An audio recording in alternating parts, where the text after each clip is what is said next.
Assalamualaikum warahmatullahi wabarakatuh.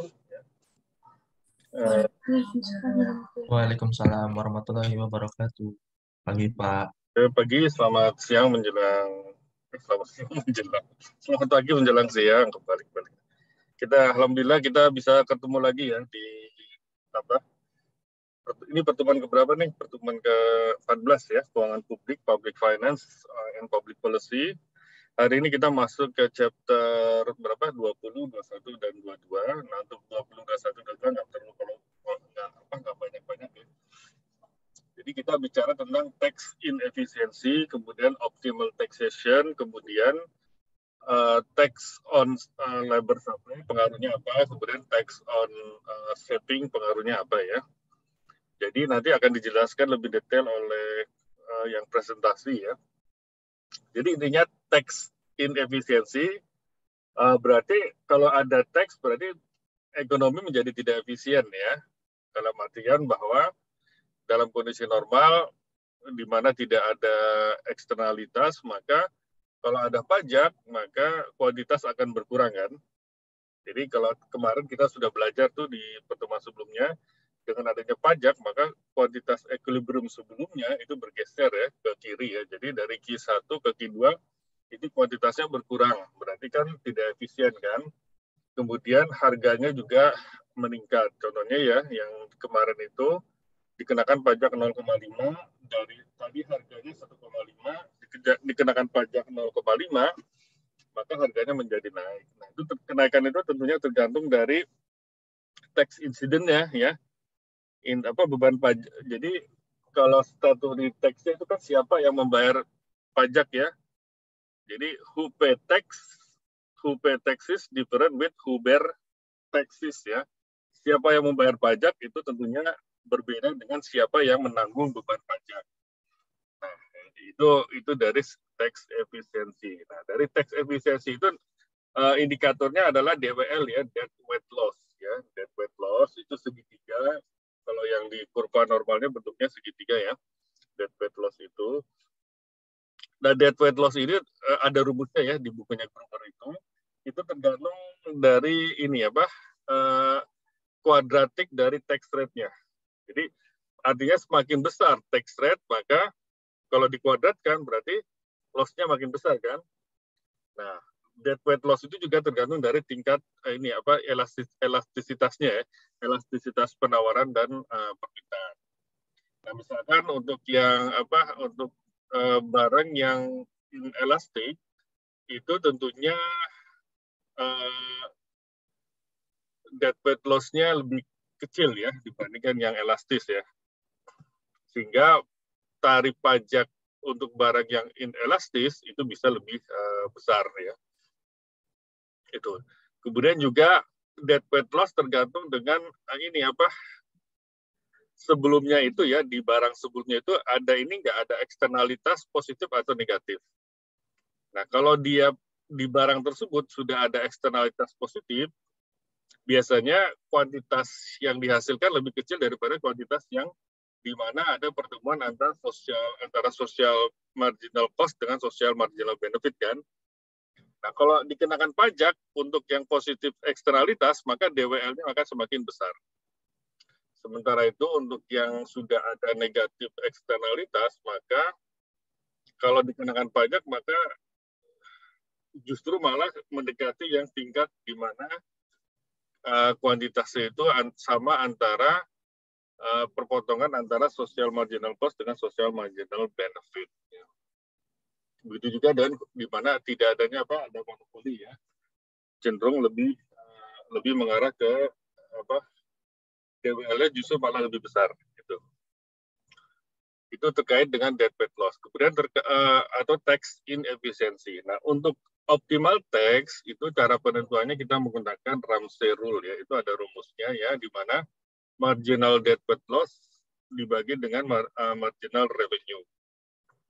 Nah, itu idenya adalah setiap komoditas itu punya tarif pajak yang berbeda. Kenapa berbeda? Karena elastisitas barangnya itu juga berbeda-beda ya. Nah, jadi menurut Ramsey rule itu tax yang optimal itu adalah tax pada komoditas dan disesuaikan dengan elastisitas dari komoditas tersebut. Ya, komoditas yang inelastis cenderung tarifnya lebih besar daripada komoditas yang elastis. Jadi rumusnya itu kan marginal deadweight loss dibagi dengan marginal revenue ya. Nah, di sini kita dalam rem zero dicari marginal deadweight loss-nya yang lebih kecil. Itu untuk optimal taxation. Kemudian untuk tax on labor supply itu kita melihat ya apa sih pengaruh pajak ya terhadap ini supply tenaga kerja. Nah, alat analisanya itu nanti akan dijelaskan oleh teman-teman kalian, itu pakai yang namanya budget constraint ya, budget constraint dan indifferent cost. Nah, selalu dalam analisa ini ada dua komoditas atau dua barang, yaitu bekerja dan leisure. Ya. Nah, nanti akan kita lihat apa sih substitution effect-nya dan income effect-nya. Jadi kalau substitution effect cenderung akan bekerja lebih sedikit ya, work less, sedangkan income effect cenderung akan mendorong orang bekerja lebih banyak, work more. Kenapa? Karena dia ingin mempertahankan level konsumsinya supaya jangan turun. Nah, supaya jangan turun maka dia akan menambah jam kerjanya. Sedangkan substitution effect kenapa kok lebih less work less ya, bekerja lebih sedikit karena opportunity cost dari leisure itu lebih murah sehingga orang lebih memilih leisure. Itu dari tax on labor supply. Jadi mau dipilih mana sih yang pengaruhnya itu, mana yang lebih besar antara substitution effect sama income effect. Tentunya nggak mudah ya, tergantung dari preferensi dari masing-masing individu terkait dengan dampak pajak tadi. Nah, terakhir adalah tax on saving ya. Nah, untuk analisa tax on saving, maka analisanya pakai dua periode ya. Periode 1 dan periode 2. Periode 1 itu di mana orang bekerja. Nah, periode 2 di mana orang retired ya atau pensiun. Nah, jadi dia rumus identitasnya itu adalah untuk periode 1 income sama dengan consumption plus saving ya. Jadi di periode 1 dia dapat income, dari income tadi ada yang dia konsumsi, ada yang dia tabung untuk persiapan dia pensiun. Nah, kita ingin melihat pengaruh pajak terhadap saving tadi. Kalau interest rate-nya kita pajakin dari tabungan tadi, apakah akan save more atau save less ya. Nah, di sini analisanya tetap pakai indifferent curves sama budget constraint, di mana kurva sumbu vertikalnya itu adalah konsumsi di saat pensiun, sedangkan yang horizontalnya itu adalah konsumsi di masa ketika dia bekerja. Nah, itu balik lagi nanti akan kita lihat substitution effect dan income effect-nya. Nah, cenderung bahwa substitution effect menyebabkan save less ya. Sedangkan income effect itu menyebabkan save more. Kenapa substitution effect menyebabkan save less? Karena dia melihat konsumsi di masa depan dengan adanya pajak itu menjadi mahal.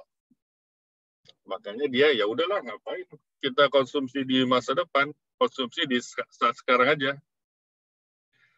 Sedangkan untuk yang income effect, kenapa kok save more? Karena alasannya itu adalah dia ingin mempertahankan level savingnya ya.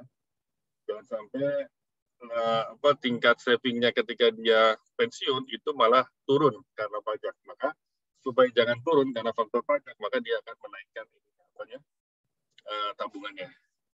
Itu kira-kira dari saya intronya ya, summary dari bab 20, 21, 22. Untuk lebih detailnya silakan yang mau presentasi untuk mempresentasikan hasilnya. Silakan.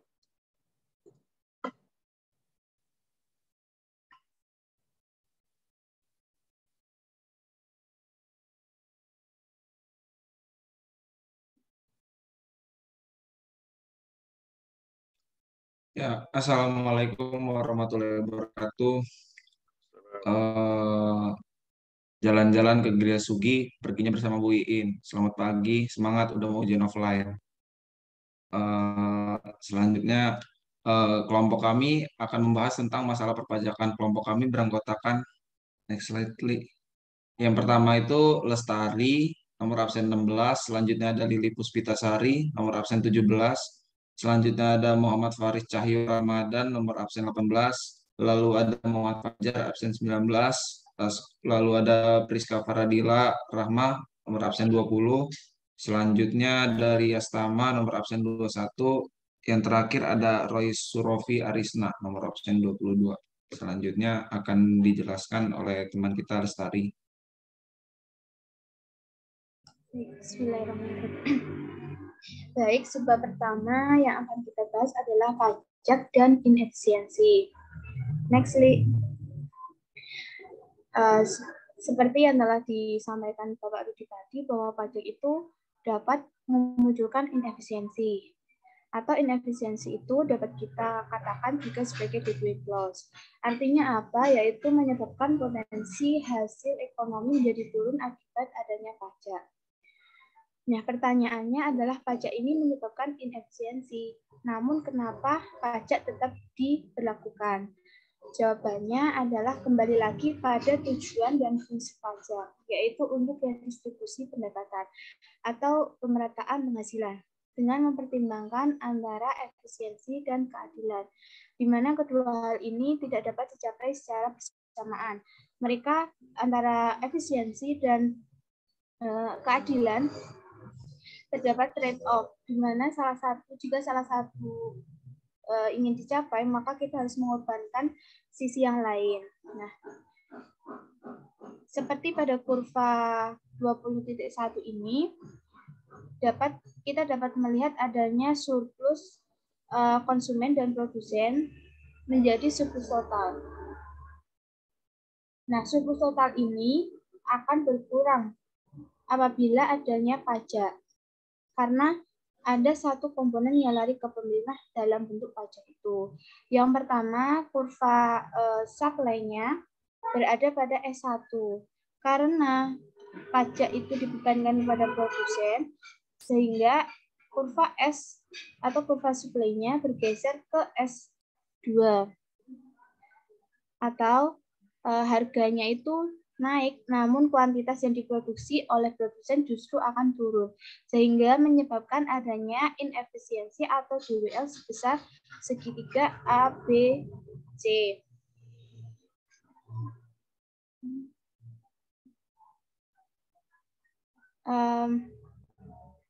Harga yang benar-benar diterima oleh produsen itu adalah sebesar $1,30. Namun konsumen itu harus membayar lebih tinggi sebesar $1,8. Nah, selisihnya itu merupakan pajak, di mana pajak akan disetorkan ke pemerintah. Next, Li. Kemudian ada inefisiensi pasar dan elastisitas barang. Semakin inelastis, maka DWL yang dihasilkan itu semakin sedikit dibandingkan dengan kurva yang elastis. Dengan asumsi kemiringan suplainya itu tetap atau sama. Terlihat pada kedua kurva ini terlihat jelas bahwa kurva dengan permintaan yang elastis memiliki DWL yang lebih besar daripada kurva inelastis. Pada kurva inelastis, dengan adanya pajak, pasar itu tidak terpengaruh. Mau ada pajak atau tidak itu tidak terpengaruh. Kenapa? Karena orang cenderung tetap akan membeli barang tersebut berapapun harganya. Jadi baik ada pajak atau tidak, orang tetap akan membeli, sehingga DWL yang dihasilkan itu kecil, sebesar segitiga ABC.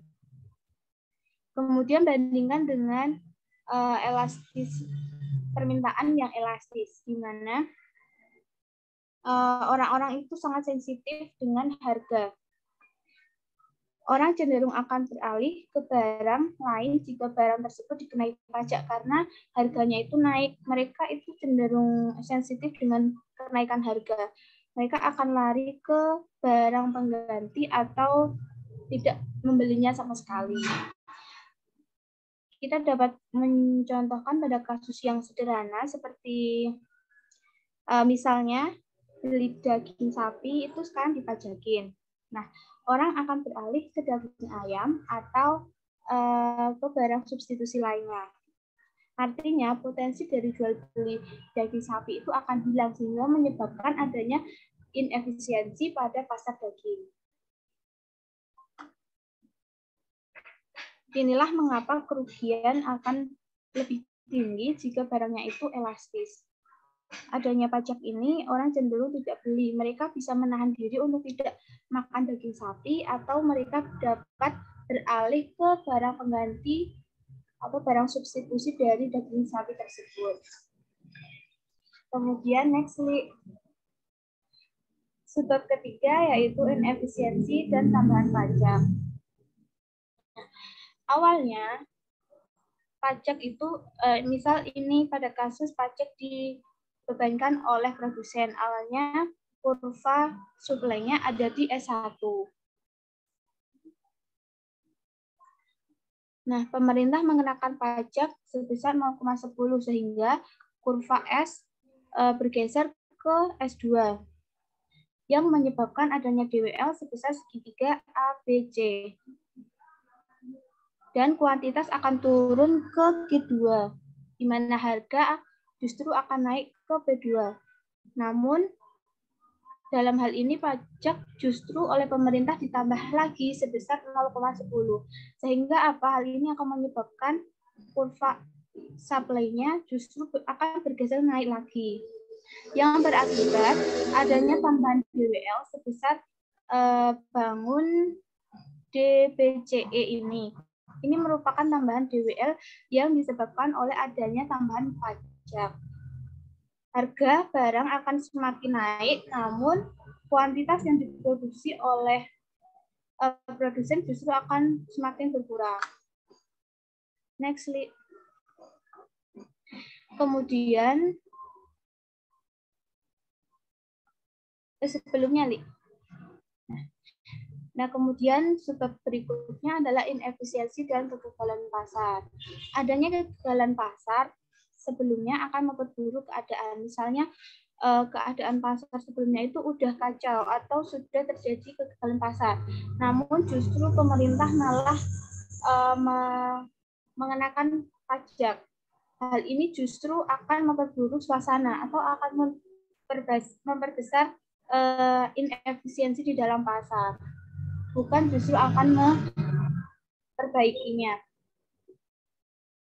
Nah, di sini ada dua contoh kasus. Yang pertama itu di grafik di kurva pertama itu apabila tidak ada eksternalitas, artinya apa? Pasar berjalan sempurna atau tidak ada kegagalan pasar.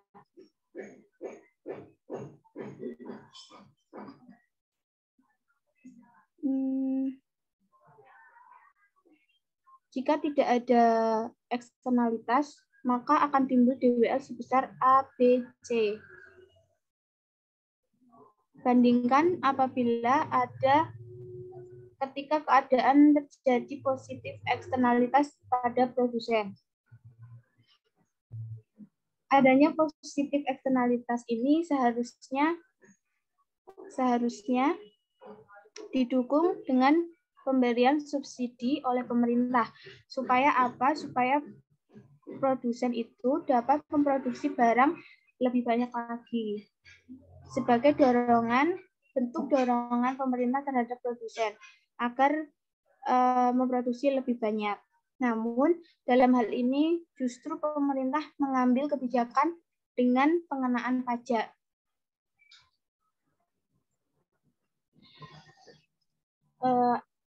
Hal ini justru akan berbeda hasilnya ketika ada positif production externality.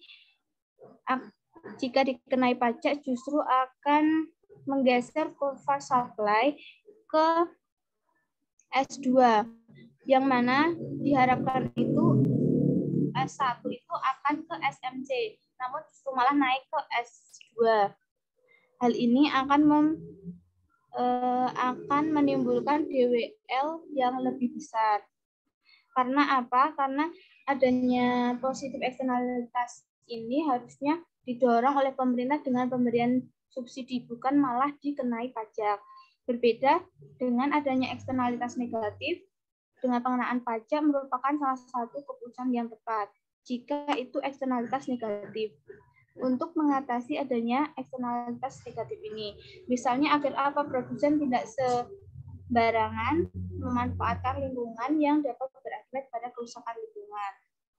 Jadi pengenaan pajak itu lebih tepat ketika adanya eksternalitas negatif dari produsen. Next, Lee. Kemudian ada inefisiensi dan pajak progresif. Penerapan pajak progresif dapat menyebabkan inefisiensi total semakin besar. Seperti pada tabel berikutnya, dimisalkan, next, dimisalkan terdapat 3 jenis negara, di mana yang pertama itu negara tidak mengenakan pajak atau no tax.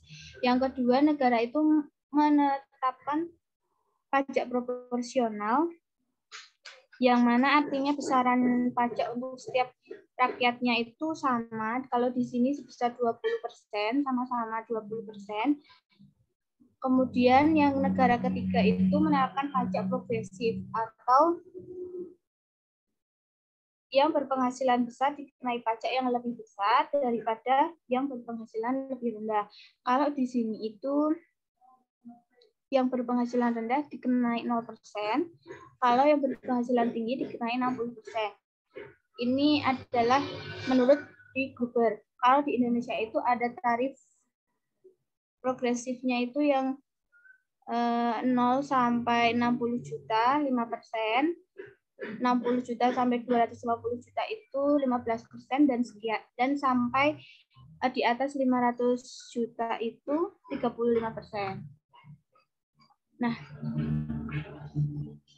ketika negara tidak mengenakan pajak, baik untuk yang pekerja low wage atau high wage, mereka sama-sama akan bekerja sebanyak 1000 jam. Artinya mereka akan lebih bekerja secara maksimal karena merasa puas dengan upah yang mereka dapatkan. Mereka tidak harus membayar pajaknya, sehingga tidak ada DWL yang terjadi di sini. Kemudian pada negara kedua itu, untuk yang berpenghasilan rendah maupun tinggi sama-sama dikenai pajak 20, sehingga mereka sama-sama berpikir, apalagi yang low wage, mereka merasa tidak adil karena penghasilannya lebih rendah, tapi pajak yang dikenaikan sama dengan orang yang berpenghasilan tinggi, sehingga mereka akan mengurangi jam kerjanya menjadi 894 jam. Dari sini akan menimbulkan DWL sebesar $115,71. Kemudian pada yang high wage juga akan berpikir demikian. Saya sudah bekerja capek-capek tapi tetap harus membayar pajak. Mereka juga akan mengurangi jam kerjanya menjadi 894 jam.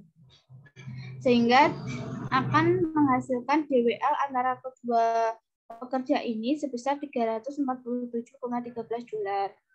Kemudian ketika negara mengenakan tarif progresif, di mana yang low wage itu akan dikenai 0%, maka dia akan senang atau dia akan maksimal bekerja selama 1000 jam, sehingga tidak ada DWL di pekerja yang low wage. Namun untuk pekerja yang high wage, mereka akan dikenai pajak sebesar 60%, sehingga mereka merasa tidak adil juga, sehingga mengurangi jam kerja mereka menjadi 837 jam. Nah, ini akan menghasilkan DWL sebesar 566,75. Nah, dari perbandingan ketiga negara ini dapat disimpulkan bahwa tarif progresif pajak itu akan menghasilkan atau dapat menyebabkan inefisiensi total yang semakin besar. Sekian dari saya, selanjutnya akan dijelaskan oleh teman saya. Baik, terima kasih Lestari. Sekarang saya akan melanjutkan untuk sebab yang kedua dari chapter 20.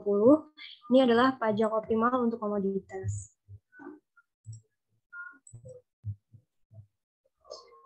Yang pertama ini ada Ramsey Taxation, Theory of Optimal Commodity Taxation. Nah, pemerintah harus menerapkan pajak atas setiap komoditas dengan mempertimbangkan rasio marginal deadweight loss terhadap marginal revenue yang sama untuk semua komoditas. Di sini ada rumus dari Ramsey Rule, yaitu MDWLI dibagi MRI sama dengan lambda. Untuk MDWL merupakan marginal deadweight loss dari peningkatan pajak atas barang I. Kemudian MR merupakan marginal revenue yang diperoleh dari kenaikan pajak. Sementara itu lambda merupakan konstanta yang menggambarkan nilai tambahan pendapatan pajak pemerintah. Rasio tersebut merupakan konstanta yang menggambarkan nilai tambahan setiap dolar yang diberikan kepada pemerintah relatif terhadap penggunaan dolar tersebut pada alternatif berikutnya di sektor swasta. Apabila lambda lebih besar, mengindikasikan bahwa tambahan pendapatan pemerintah cukup berharga dibandingkan dengan menyimpan uang di tangan swasta. Selanjutnya ini ada tujuan dari Ramsey Rule. Tujuan dari Ramsey Rule ini adalah untuk meminimalkan deadweight loss dari sistem pajak dan meningkatkan jumlah pendapatan tetap. Pajak harus ditetapkan di seluruh komoditas sehingga rasio dari marginal deadweight loss terhadap marginal revenue yang sama untuk semua komoditas. Yang ketiga ada Inverse Elasticity Rule. Nah, apabila diasumsikan bahwa sisi penawaran pasar komoditas adalah persaingan sempurna atau elastisitas penawaran tidak terbatas, maka hasil dari Ramsey Rule menyeratkan bahwa TI bintang sama dengan 1/NI dikali lambda. TI bintang ini adalah tarif pajak optimal untuk komoditas I, dan NI adalah elastisitas permintaan barang terhadap I. Persamaan ini menunjukkan bahwa pemerintah harus menetapkan pajak sehingga tarif pajak setiap komoditas banding dengan 1 atas elastisitas permintaan. Barang yang permintaannya elastis, nilai NI-nya lebih tinggi, harus dikenakan pajak lebih sedikit. Dan permintaan barang yang inelastis dikenakan pajak yang lebih besar. Pajak komoditas dikatakan optimal ketika tidak hanya memperhitungkan elastisitas saja dari masing-masing komoditas, melainkan juga harus mempertimbangkan pendapatan konsumennya. Jadi Ramsey ini lebih prefer ke pajak barang atau komoditas. Kenapa kok pajak barang? Karena barang itu kan dibeli oleh kalangan masyarakat dan berdasarkan kemampuan konsumennya, dalam arti lain berdasarkan pendapat konsumennya. Sehingga orang yang berpendapatan tinggi akan mengonsumsi barang lebih banyak, maka akan dikenakan pajak yang lebih banyak juga. Nah, ini syarat pajak yang optimal itu ada dua, yaitu elastisitas dan broad-based rule. Elastisitas sendiri ini merupakan pajak lebih optimal ketika diterapkan pada barang yang permintaannya inelastis. Jadi semakin elastis permintaan suatu barang, maka tarif pajaknya harus semakin rendah. Kenapa kok semakin elastis semakin tinggi? Soalnya mau dia pajaknya tinggi atau rendah, kalau dia sifatnya inelastis, maka cenderung akan tetap dibeli oleh masyarakat. Yang kedua ada broad-based rule. Broad-based rule ini yaitu pengenaan pajak atas variasi komoditas dengan tarif moderat lebih baik dibandingkan mengenakan pajak yang tinggi atas satu komoditas. Nah, di sini pajak dikatakan lebih optimal ketika dikenakan ke banyak barang dengan tarif sedang dibandingkan dengan hanya ke satu barang dengan tarif yang lebih tinggi. Contohnya sendiri, misal pengenaan pajak pada beberapa mobil yang nilai pajaknya tinggi tidak terlalu efektif dibandingkan memajaki banyak barang dengan tarif sedang. Selanjutnya yaitu equity implications of the Ramsey rules. Nah, elastisitas permintaan kaviar. Ini misalkan pemerintah hanya memiliki dua barang yang dapat dikenakan pajak, yaitu sereal sama kaviar. Nah, elastisitas permintaan kaviar jauh lebih tinggi daripada sereal, sehingga pada aturan elastisitas terbalik akan menunjukkan bahwa pengenaan pajak pemerintah kepada sereal akan lebih tinggi daripada kaviar. Hal ini berarti pengenaan pajak daripada barang yang dikonsumsi oleh orang yang berpenghasilan tinggi lebih rendah daripada barang yang dikonsumsi oleh semua orang. Hal tersebut akan melanggar rasa keadilan pajak pemerintah di seluruh kelompok pendapatan. Ini ada price reform in Pakistan pada tabel 21. Barang yang berbeda di Pakistan memiliki tingkat subsidi dan pajak yang berbeda serta elastisitas harga yang berbeda. Tabel tersebut menunjukkan perolehan kesejahteraan dan reformasi pemerintah terhadap subsidi atau pajak atas ketiga barang, yaitu gandum, beras, dan minyak atau lemak. Simulasi pajak yang optimal menunjukkan bahwa ada sedikit keuntungan kesejahteraan dari pengurangan subsidi gandum, karena permintaannya tidak elastis, dan distribusi pendapatan lebih jauh menentang pengurangan subsidi. Di sisi lain, ada keuntungan kesejahteraan yang besar dari pengurangan subsidi beras karena permintaannya elastis, dan keuntungan kesejahteraan yang besar dari pengurangan pajak minyak dan lemak. Untuk selanjutnya, grafik dari price reform in Pakistan. Di sini bisa kita lihat ada 3 grafik. Yang poin A, pada pasar gandum, permintaan cukup inelastis dan penawarannya telah disubsidi menyebabkan kuantitas naik dari Q1 ke Q2 dengan DWL di BAC. Pada poin B, pada pasar beras ini bersifat sangat elastis. Jadi ketika penawaran disubsidi, maka kuantitas meningkat cukup besar dari Q1 ke Q2 dan DWL-nya lebih besar di BAC. Untuk yang poin C, pada pasar minyak atau lemak, permintaannya bersifat elastis. Jadi ketika pajak dikurangi akan menyebabkan pengurangan kuantitas yang cukup besar dari Q1 ke Q2 dengan DWL di BAC. Untuk dari saya sekian, selanjutnya akan dilanjut oleh Faris. Persilakan. Terima kasih Lili atas penyampaiannya. Mari kita lanjutkan ke bagian selanjutnya, yaitu pajak optimal untuk pendapatan. Next.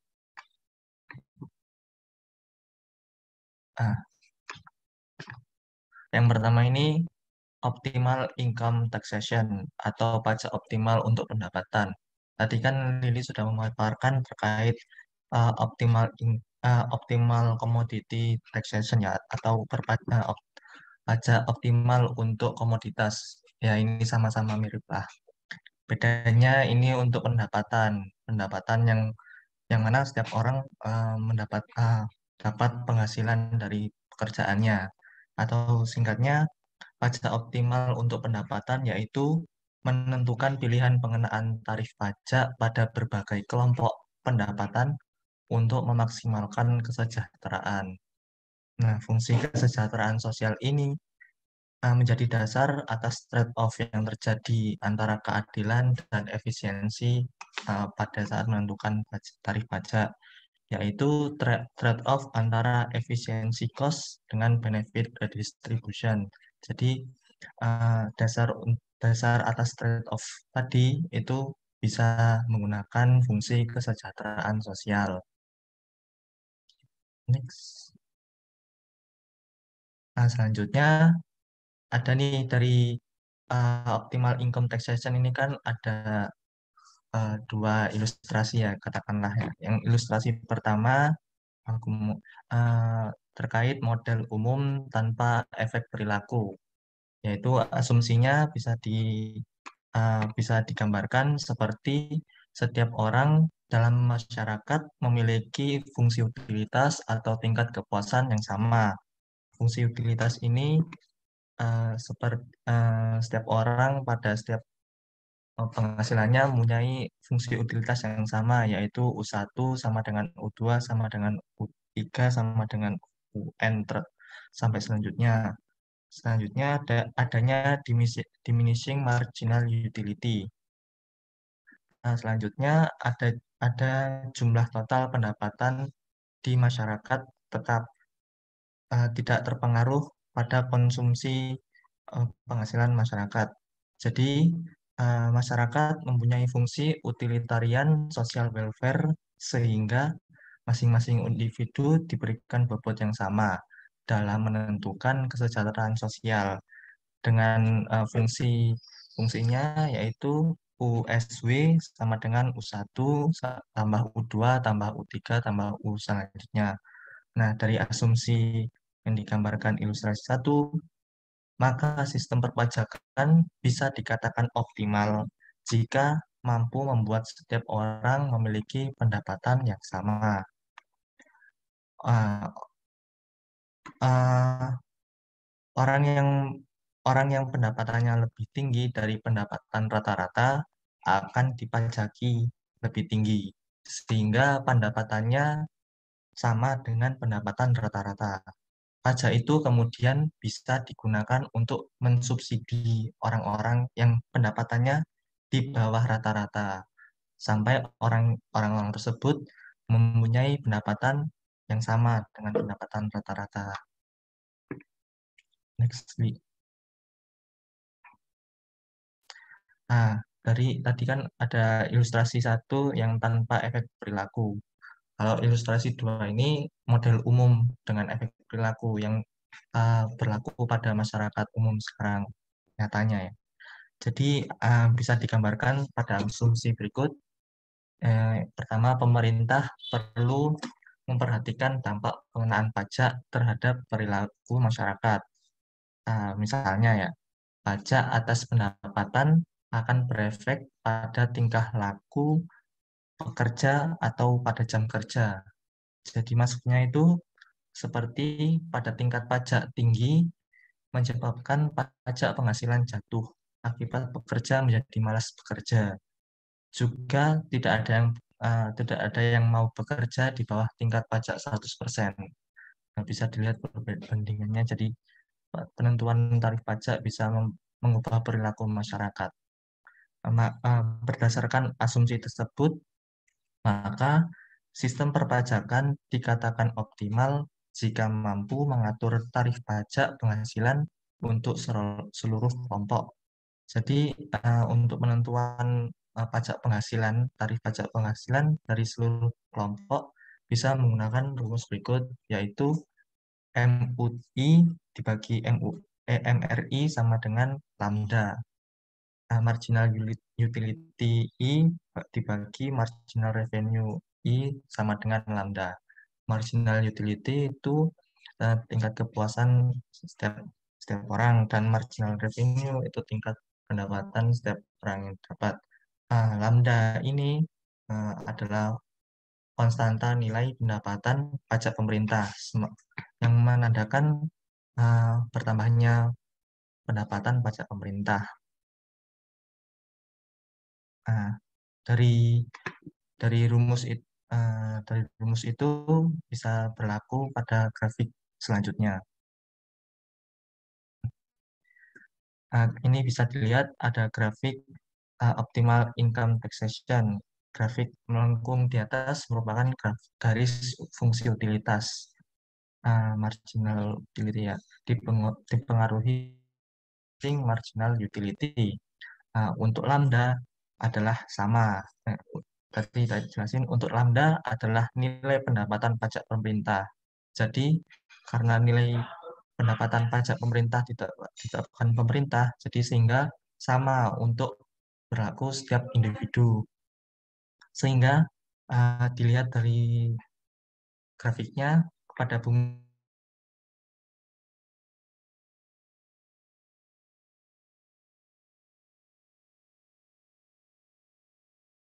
pajak 20%. Dengan penetapan tarif pajak yang berbeda, diharapkan bisa mampu mencapai konstanta lambda untuk menambah pendapatan pemerintah melalui pemasukan pajak penghasilan. Next.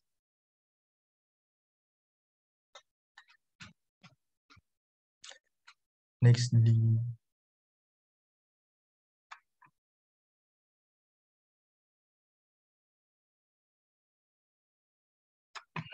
selanjutnya bisa ada kurva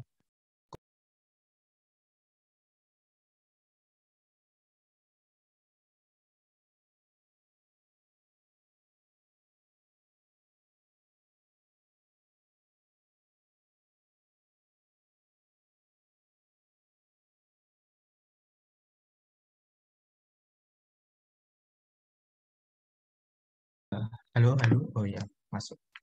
Maaf. Selanjutnya tadi kan keputus sebentar. Selanjutnya ada kurva Laver atau Laver curve yang terkenal pada ekonomi pemerintah Inggris tahun 1980-an. Dari kurva ini, kurva Laver menggambarkan bertambahnya tarif pajak belum tentu menyebabkan tambahan pendapatan pemerintah karena adanya satu titik optimum, yaitu titik yang dapat memaksimalisasi pendapatan. Jadi bisa dilihat uh, tarif pajak uh, garis vertikal itu menggambarkan pajak pendapatan yang diterima pemerintah lambda ya. Kalau horizontal yang mendatar 0 sampai 100 itu tarif pajak 0 sampai 100. Jadi kita lihat titik optimum berada ketika tarif pajak pada titik T bintang persen. T bintang persen itu ada di tengah-tengah, jadi uh, di atasnya merupakan titik optimum maksimalisasi pendapatan pajak penghasilan pemerintah. Nah, pilihan kebijakan tarif pajak saat ini bisa saat ini bila dibandingkan dengan T bintang persen, maka bisa saja dapat menambah pendapatan. Maksudnya seperti ini, tarif optimum untuk penghasilan pajak adalah T bintang persen. Jika tarif sekarang kurang dari T bintang, berada pada sisi yang benar ya. Jadi yang menanjak dari 0 sampai T bintang persen itu pada sisi yang benar, dikatakan benar, karena maka menaikkan tarif adalah pilihan yang tepat, karena bisa saja menambah pendapatan.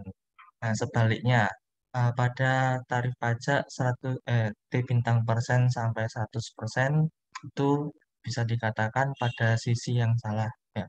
Maka pemerintah bisa melakukan penurunan tarif pajak adalah pilihan yang tepat karena bisa saja menambah pendapatan dari pajak penghasilan. Selanjutnya bisa dijelaskan oleh teman saya Fajar. Terima kasih. Oke, terima kasih Pak Aris. Selanjutnya yaitu hubungan benefit dengan pajak. Oke, slightly. Tax benefit linkage atau hubungan antara pajak dan manfaatnya.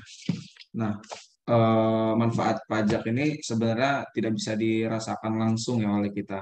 Contohnya itu kayak jalan, pendidikan gitu. Tapi kayaknya kalau kita ini merasakan sih pajak secara langsung. Contohnya aja kayak kuliah kita ini gratis gitu. Apa nanti kita juga kerja jadi PNS bakal digaji dari uang pajak juga gitu. Selanjutnya itu di sini ada kurva yang menggambarkan apa namanya masyarakat itu sadar akan pajak gitu. Pajak itu ada manfaatnya gitu buat masyarakat gitu. Misalnya di titik L1 ini titik awalnya. Selanjutnya titik L2 ini di mana titik masyarakat itu eh, nggak acuh gitu pokoknya. Nggak mikir lah bayar-bayar pajak aja, pajak ini nggak ada manfaatnya gitu. Lalu kalau misalnya masyarakat apa akan adanya pajak itu memberikan manfaat seperti jalan, pendidikan lebih baik, maka akan bergeser ke titik L3 ini yang mengakibatkan eh, debt weight-nya makin ngecil gitu AFG ini. Langsung aja ke slide berikutnya, Li.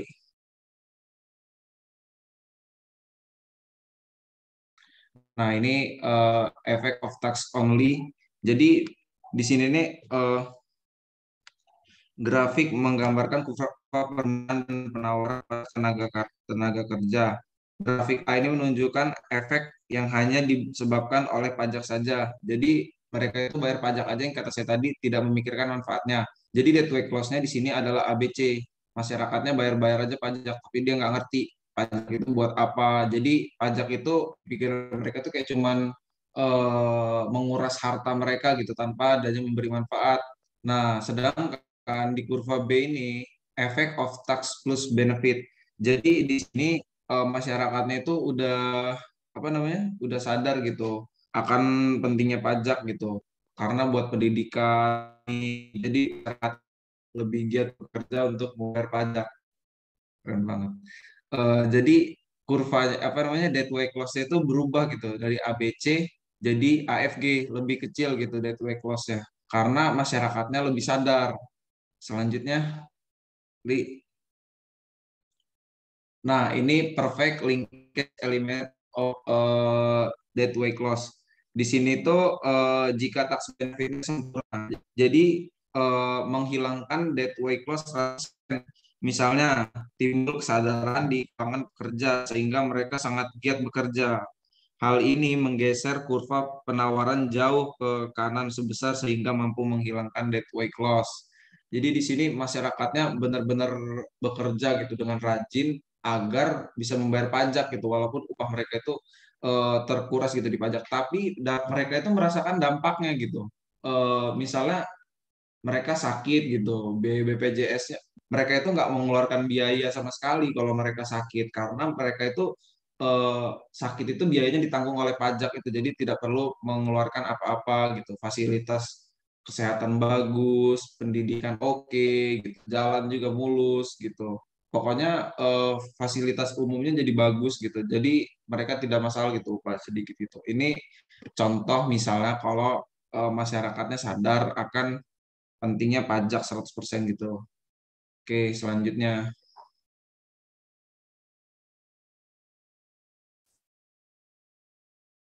Nah, selanjutnya ini pajak dan penawaran tenaga kerja yang akan dijelaskan oleh teman saya, Priska. Baik, selanjutnya tentang pajak dan penawaran tenaga kerja. Yang pertama, konsep dasar penawaran tenaga kerja. Terdapat trade-off antara konsumsi dan waktu luang. Menjelaskan bahwa semakin orang ingin konsumsi banyak, maka ia harus bekerja semakin lama, sehingga waktu luangnya itu makin dikit. Dan sebaliknya, semakin orang hanya konsumsi dikit, maka hanya bekerja sebentar saja, sehingga waktu luangnya makin banyak. Lalu, apa hubungannya sama pajak? Maka dijelaskan setelah ini ada kurva. Next.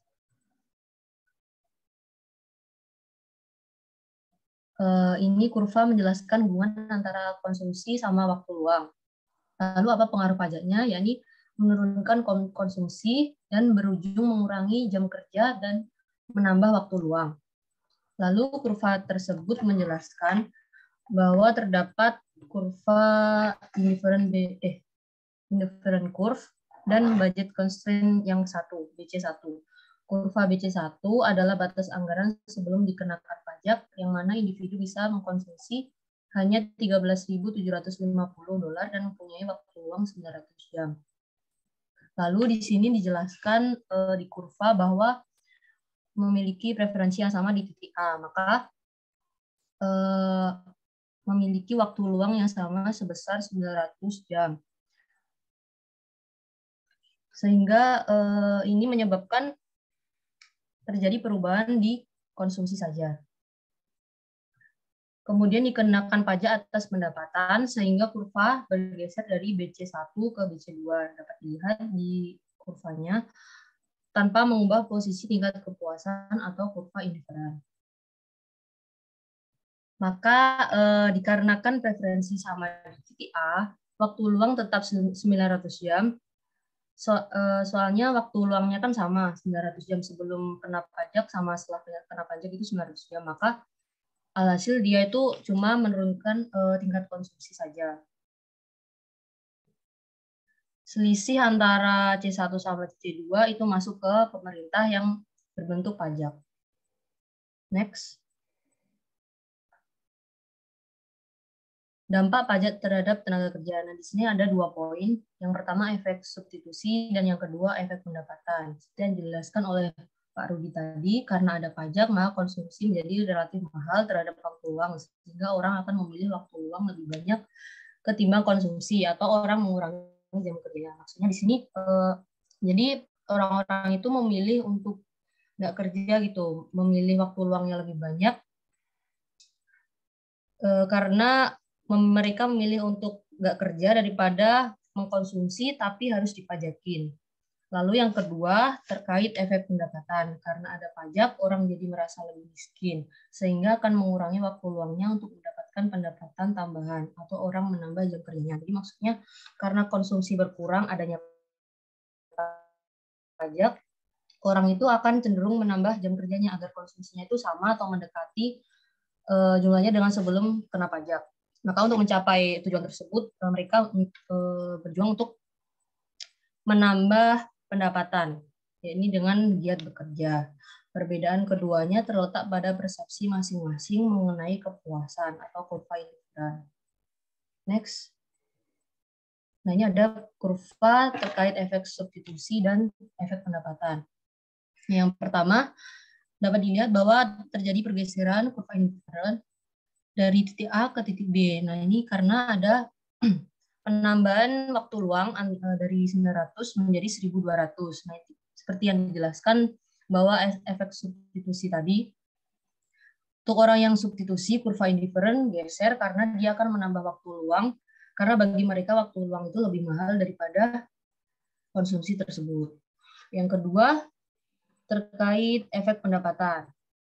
Terjadi pergeseran ke kiri kurva indifferentnya A ke C karena waktu luangnya berkurang sebesar 300 dari 900 menuju 600. Untuk income effect mungkin untuk orang yang mengutamakan kebutuhan konsumsi, maka supaya konsumsi tidak turun anjlok dari 13.000 menjadi 12.000, maka ia menambah jam kerjanya. Next. Yang terakhir terhadap isu penawaran tenaga kerja. Yang pertama terdapat keterbatasan teori. Nah, itu maksud isu ini, yakni apakah efek substitusi dan pendapatan tadi itu bisa berjalan di realita atau tidak. Nah, yang pertama keterbatasan teori. Pada kenyataannya orang tidak dengan mudah mengubah jam kerjanya atau ada peraturan perusahaan yang harus ditaati. Nah, yang kita tahu pegawai negeri sipil itu kan biasanya ada peraturan yang mengikat kan, nggak bisa bolos enaknya gitu, bisa kena hukuman. Nah, itu makanya nggak bisa tuh seenaknya ngubah jam kerjanya. Yang kedua, adanya pembayaran tambahan ketika lembur juga membuat kurva batas anggaran menjadi tidak teratur di kehidupan nyata atau pendapatan naik turun. Di sini maksudnya itu ada penghasilan yang tidak rutin itu, sehingga menyebabkan kurva batas anggarannya tidak teratur.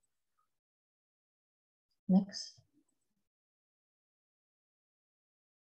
Yang kedua terkait elastisitas penawaran tenaga kerja. Terdapat perbedaan elastisitas antara primary earners atau orang yang bekerja untuk memenuhi kebutuhan hidup dengan secondary earners atau orang yang bekerja sampingan. Nah, untuk yang primary ini, mereka itu bekerja harus memenuhi kebutuhan hidupnya. Maka kurva penawaran tenaga kerja cenderung inelastis sehingga sulit mengubah jam kerja. Karena mereka itu prinsipnya butuh uang untuk memenuhi kebutuhan hidupnya. Yang kedua, secondary earners. Karena mereka hanya pekerja sampingan, maka kurva penawarannya cenderung elastis sehingga bebas mengubah jam kerjanya atau bahkan menganggur dari pekerjaan sampingannya. Jadi misal dia tuh memiliki 2 pekerjaan itu. Nah, dia juga memiliki pekerjaan sampingan. Nah, untuk pekerjaan yang utamanya itu biasanya pendapatannya lebih gede. Nah, makanya yang pekerjaan sampingan ini bisa ditinggalkan. Jadi bebas untuk mengubah jam kerjanya. Next. Terkait pajak dan tabungan akan dijelaskan oleh saudara Rias. Baik, melanjutkan penjelasan yang sebelumnya sebelum melanjutkan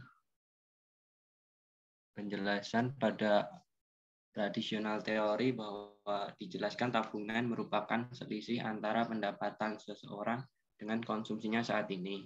Peran tabungan sendiri yaitu untuk memperlancar konsumsi sepanjang periode waktu.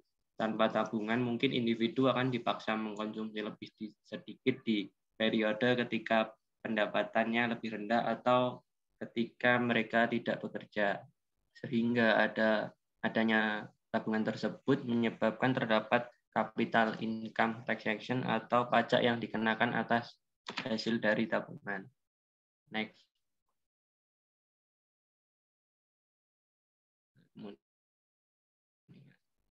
Adanya hal tersebut mungkin terdapat trade-off antara konsumsi di hari ini atau konsumsi pada saat bekerja atau pada saat konsumsi masa depan ketika mereka sudah pensiun.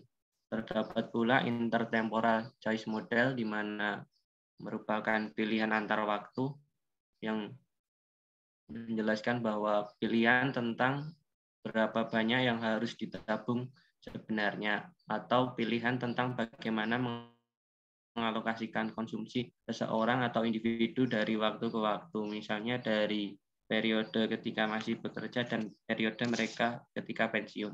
Kemudian selanjutnya terdapat intemporal budget constraint atau budget constraint antar waktu, di mana ukuran tingkat di mana individu dapat menukar konsumsi di periode lain. Dalam hal ini, individu dapat mengurangi konsumsi saat ini dengan cara menabung untuk ditukar konsumsi di masa yang akan datang atau masa depan. Next. Kemudian mengenai hubungan pajak dan intemporal consumption decision atau keputusan konsumsi ketika terdapat pajak.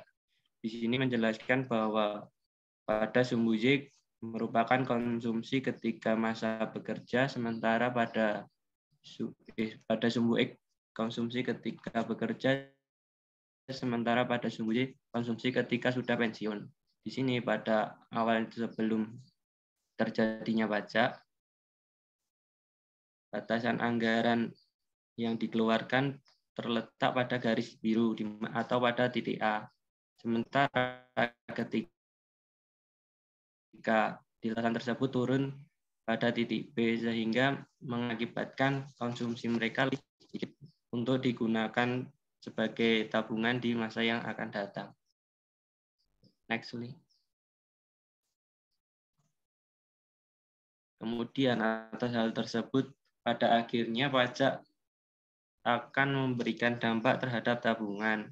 Dampak tersebut yaitu terdapat efek substitusi dan efek pendapatan. Efek substitusi yaitu adanya pajak atas tabungan, maka individu akan mengkonsumsi lebih banyak dari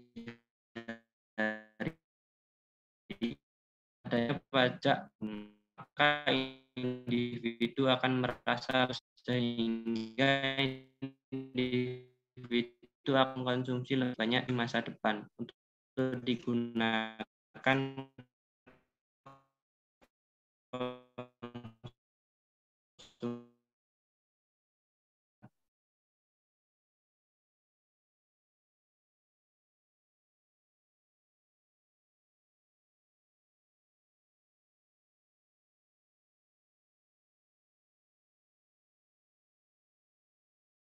hal tersebut akan memberikan dampak bahwa pada tabungan hari ini akan lebih banyak dibandingkan tabungan yang akan digunakan pada periode yang kedua.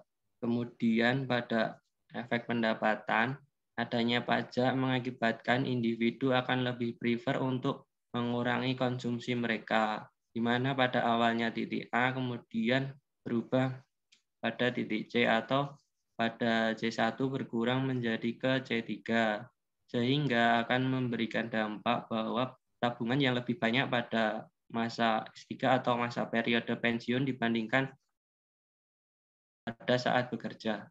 Next.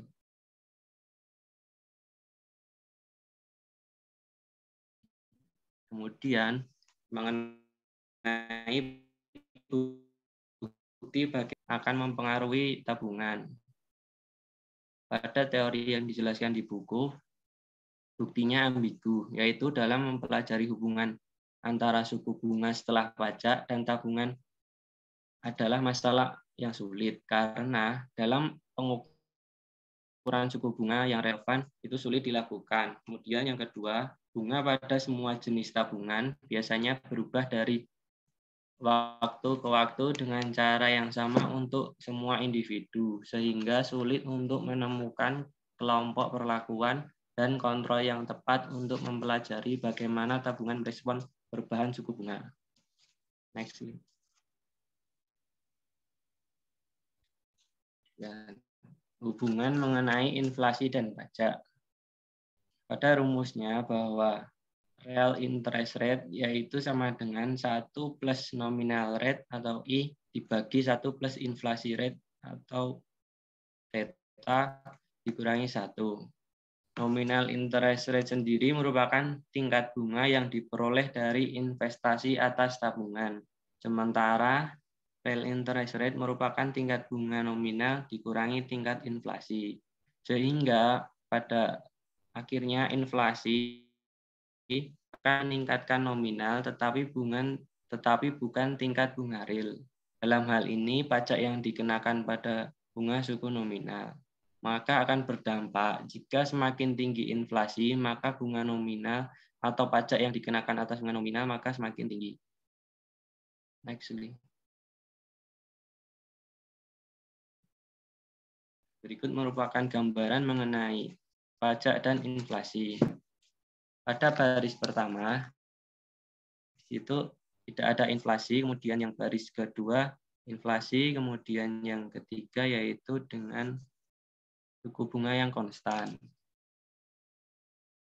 Pada yang baris tanpa inflasi, anggap saja namanya Robin, mendapatkan bunga $10 atas tabungannya senilai $100. Tanpa pajak, dia dapat membeli 110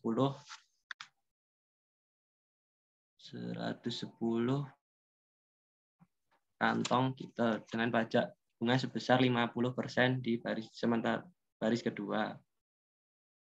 Kemudian adanya inflasi sebesar 10% dan dengan mempertahankan suku bunga nominal tetap pada 10%, Robin hanya mampu membeli 100 kantong tanpa pajak dan 95,5 tas dengan tarif pajak 50%. Sementara pada bunga yang konstan, pilihan Robin menjadi lebih berkurang atau lebih buruk. Dia hanya mampu membeli 100,5 kantong dibandingkan dengan 105 tas yang bisa ia beli di baris kedua ketika ada perpajakan tapi tidak ada inflasi. Sehingga dalam hal ini diketahui bahwa hubungan pajak dan inflasi sangat berpengaruh. Next, please. Mungkin selanjutnya akan dijelaskan oleh Saudara Roy. Baik, terima kasih. Selanjutnya kita membahas kesimpulan pada bab 20. Bab ini membahas mengenai bagaimana pajak mempengaruhi efisiensi, yaitu ukuran economic pie, dan implikasi dari efek tersebut untuk desain yang optimal dari sistem komoditas dan pajak pendapatan.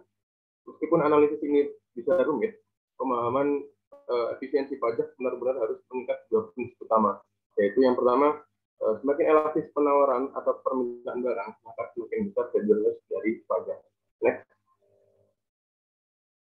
Yang kedua, semakin tinggi tarif pajak, maka semakin besar deduction loss tambahan dari perpajakan. Mengimbangi dua pertimbangan ini adalah kunci untuk memahami aspek efisiensi dari kebijakan pajak yang kami analisis di sepanjang sifat ini. Selanjutnya pada bab 21, dalam bab ini meninjau bukti tentang bagaimana pemasukan tenaga kerja merespon perpajakan. Bagian besar studi menunjukkan bahwa tarif pajak memiliki dampak kecil pada pasokan tenaga kerja primary first, tetapi dampak yang lebih besar pada secondary earth. Selanjutnya, pada bab 22, dalam bab ini membahas mengenai adanya capital income taxation, pajak yang dikenakan atas hasil dari tabungan, kemudian ada trade-off antara konsumsi hari ini dengan konsumsi di masa depan tabungan, dan cara mengurangi konsumsi seseorang saat ini yaitu dengan tabungan, dengan menabung untuk konsumsi masa depan. Kurva yang menghubungkan keduanya dinamakan dengan intertemporal budget constraint. Next. Pada nyatanya, menabung memberi dampak terhadap pajak yaitu efek ekstensi, substitusi, dan efek pendapatan. Perbedaan keduanya terletak pada persepsi masing-masing mengenai keputusan, yaitu kurva Inducer. Kemudian terdapat alternatif dari tabungan yaitu persuasi saving mode dan self-control model atau pengendalian diri. Atas waktunya terima kasih. Saya kembalikan kepada moderator.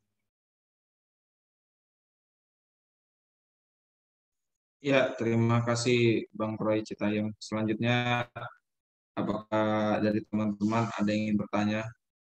Kita buka pertanyaan dulu, biar ada lagi nanya sesi berikutnya. Silakan Jaki Husna Roid. Halo, halo. Yang mau bertanya ya, ini masa baru satu nih, tambah lagi dong. Ya, teman-teman bertanya lagi. Gimana Pak? Langsung atau nunggu yang lain? Tunggu dulu deh, ada lagi nggak? Oke. Ya, ada lagi dari Dawal Arasis, Pak. Satu lagi. Pertanyaan, Pak. Oke deh, mulai aja deh. Nanti ada nambah lagi nih, insya Allah nambah satu lagi ya. Silakan. Oke, silakan bertanya, Pak.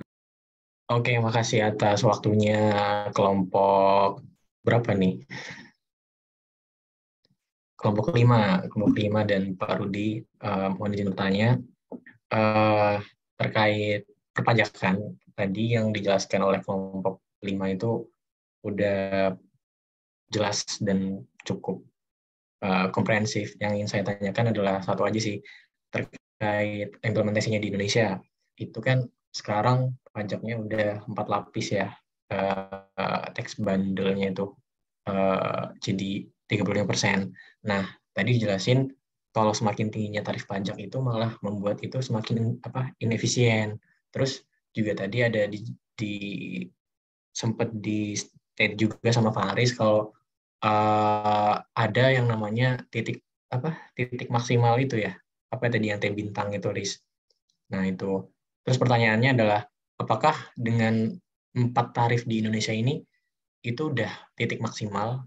Karena kalau saya lihat nih sekilas dari data itu nggak nyampe 1% dari PKP di Indonesia tuh yang punya penghasilan lebih dari 5 miliar.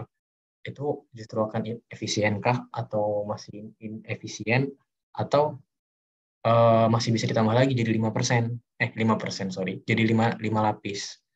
Itu aja sih, semoga bisa dimengerti ya pertanyaan aku ya, sorry agak belibet. Makasih. Ya, terima kasih Jaki. Selanjutnya Dawa, silakan bertanya.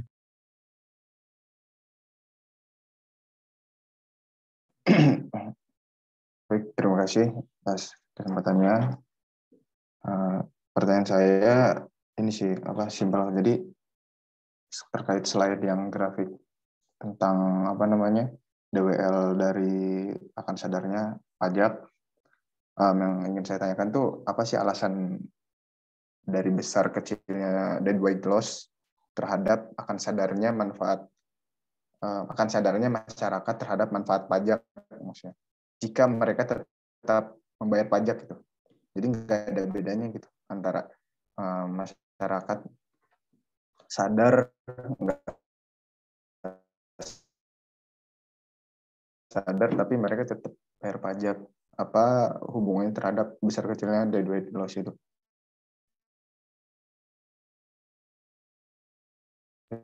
Terima kasih. Oke, terima kasih Dawa. Izin berdiskusi dulu ya Pak untuk pertanyaannya Pak, untuk menjawab pertanyaannya.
Ya, saya akan menjawab pertanyaan dari Dawa ya teman-teman. Bisa diulangi Dawa tadi pertanyaannya gimana?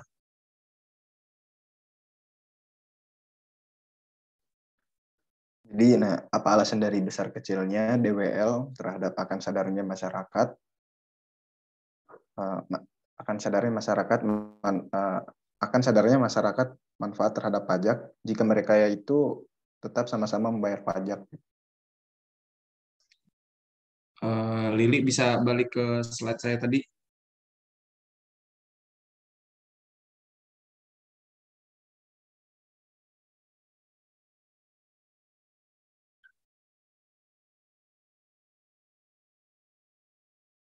Bawahnya, bawahnya. Jadi begini ya, Daw. Grafik yang pertama ini menggambarkan kalau masyarakat itu apa namanya belum sadar gitu pajak ini memiliki manfaat. Jadi masyarakat itu kayak ya mau bayar pajak tapi kayak ogah-ogahan gitu. Jadi dikit gitu yang bayar pajak gitu. Nggak se apa ya masyarakat itu kayak nggak tahu pajak ini buat apa gitu. Jadi yang sadar akan bayar pajak itu dikit.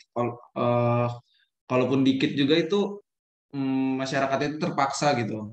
Nah, sedangkan grafik yang B ini, masyarakat itu sadar gitu akan pentingnya pajak. Jadi kalau misalnya mereka membayar pajak gitu, mereka akan mendapat pendidikan yang layak gitu. Apa contohnya pendidikan yang layak, jalan mulus gitu, transportasi umum bagus gitu. Jadi masyarakat akan lebih giat bekerja untuk menaikkan apa namanya, menaikkan jumlah penghasilan dan apa namanya bisa membayar pajak gitu. Mungkin itu dari saya, Pak. Mungkin bisa ditambahkan sama Pak Rudi ya, Pak.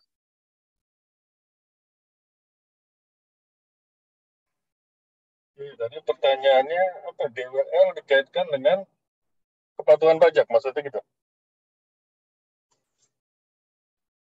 Iya Pak, jadi masyarakat tuh akan sadar manfaat pajak atau enggaknya kalau mereka tetap bayar pajak aja gitu. Asalkan mereka bayar pajak, apa gitu pengaruhnya sama DWL besar kecilnya gitu. Kan mereka sama-sama bayar pajak juga gitu. Cuman nggak tahu aja manfaatnya gimana gitu. Iya, jadi DWL ya, itu kan loss berarti inefisiensi di ekonomi ya. Jadi ini nggak bicara tentang administration cost, itu nggak dihitung. Kemudian compliance cost juga nggak dihitung.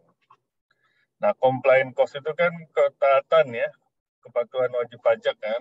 Berarti analisa yang ada di gambar slide sekarang ini, yang di share ini nggak memperhitungkan patuh atau enggaknya ini. Ya. Jadi asumsi, ya asumsinya bayar pajak kan. Asumsi di sini kan, asumsinya bayar pajak. Enggak. Jadi nggak apa gimana ya ya asumsinya bayar pajak lah asumsinya ya, jadi nggak melihat patuh atau enggaknya. Jadi kalau dikenakan pajak kemudian mereka bayar pajak, nah cuma di sini perhatikan, di sini ada beda ya, siapa yang membayar pajak dengan siapa yang kena beban pajak. Jadi who pay taxes is different from who bear taxes ya.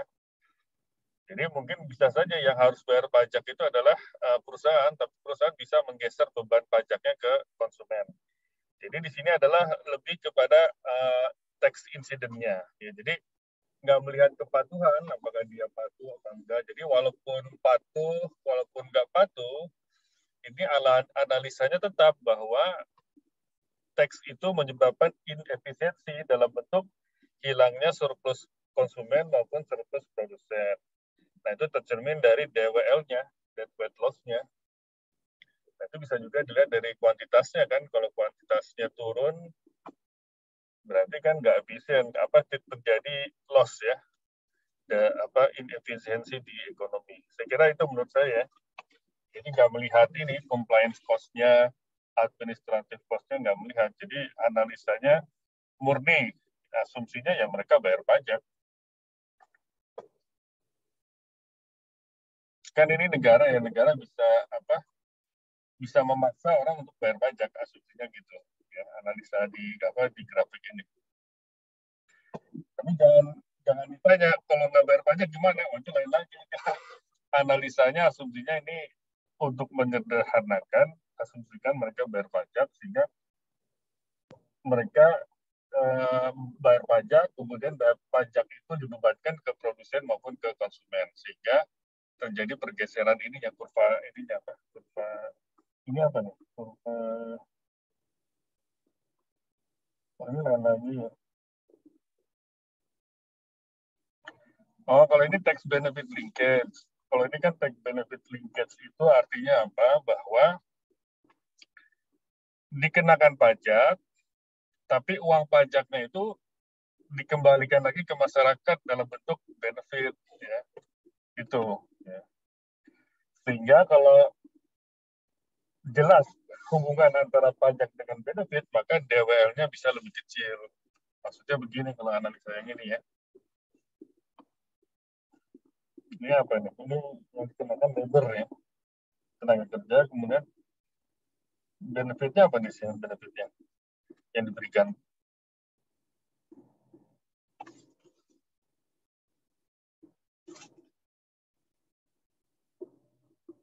Activity of labor, demand.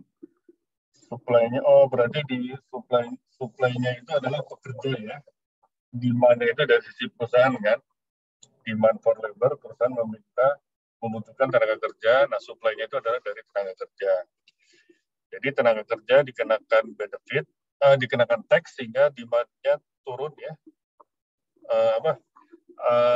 Tenaga kerja jadi mahal kan? Atau gimana nih? Ini analisanya tadi gimana sih? Perusahaan dikenakan pajak ya, sehingga demand-nya turun,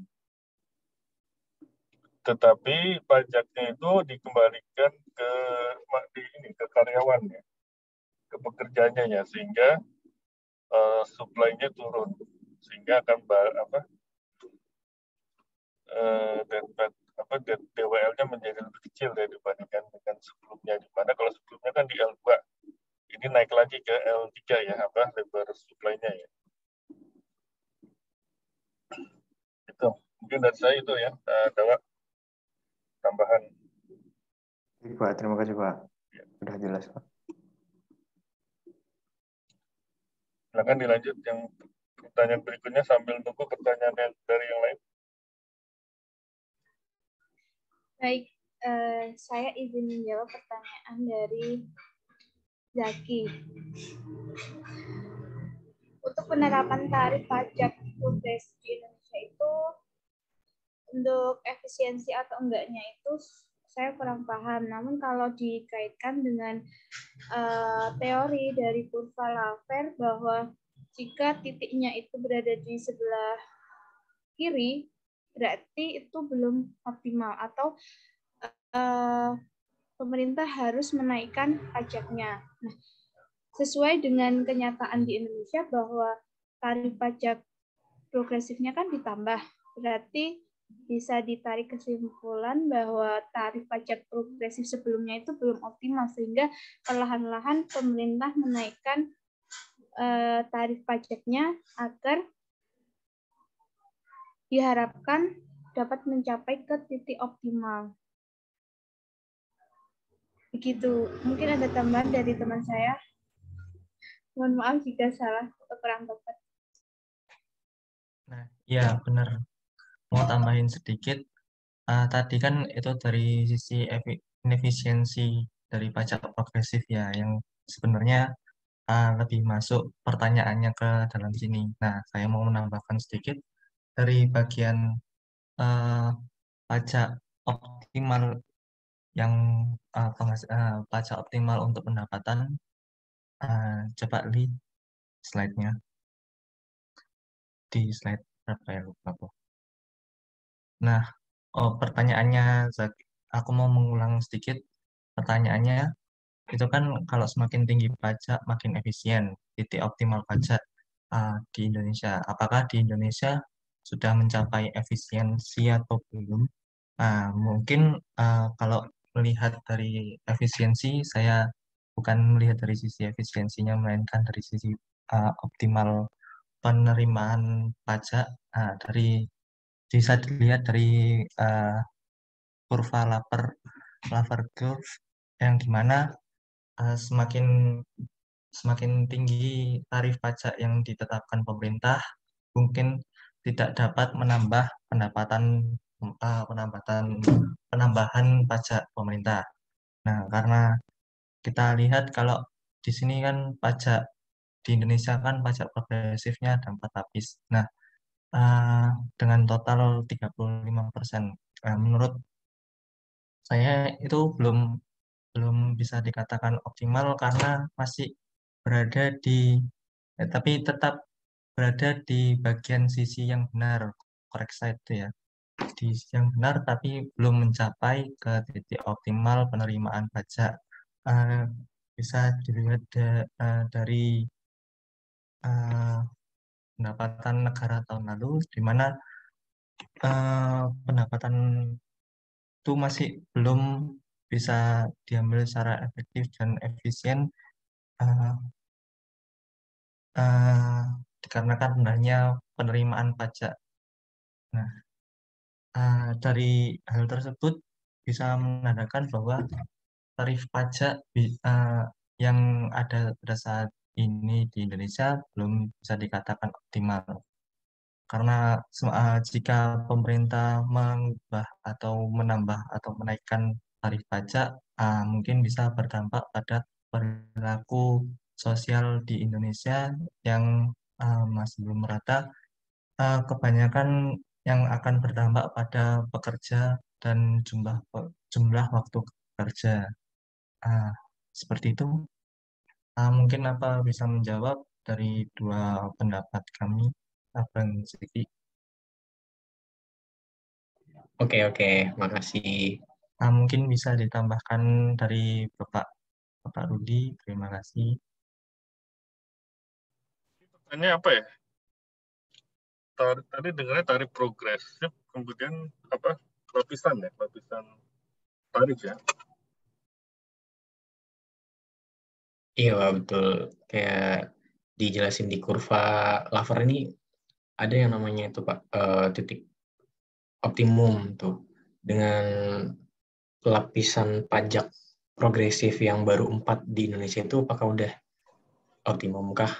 Ataukah masih ada potensi lain?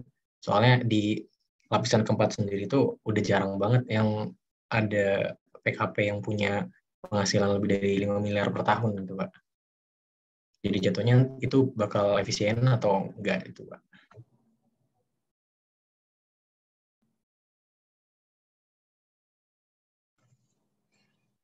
Ya, maksudnya yang 5 miliar kenapa tadi?